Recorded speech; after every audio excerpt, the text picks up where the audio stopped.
So Sri, I wanted to ask you a couple questions because there's a lot of talk about Goldman Sachs, Government Sachs. What's the story here? We'll get to that, but it probably does not include these vests. Do you agree? All right, let's take them off then. Thanks. So there's this Goldman Sachs network in the government, it seems.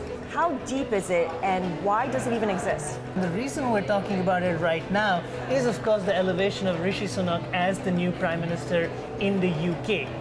Going back to 2005, we've not had more than 2 days when a Goldman Sachs executive has not held a position of power in the G7 countries where either one of them is either a premier, a central bank governor, or a finance minister. Do people join Goldman Sachs with the intention of going on to work for governments later on? People join Goldman Sachs to be really successful at Goldman Sachs and make a lot of money.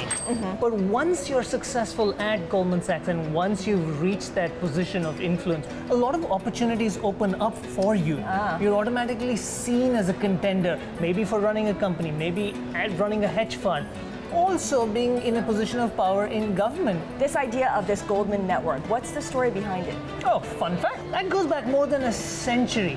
Back in 1913, when they were looking to set up the Federal Reserve, Henry Goldman, the son of Marcus Goldman, the founder of Goldman Sachs, actually lobbied Woodrow Wilson to help pass the Federal Reserve Act. That led to the creation of the US Central Bank. After that, you had Sidney Weinberg, the long-term chief of Goldman Sachs, Bob Rubin in the Clinton administration. So this is not a conspiracy theory, it's actual history.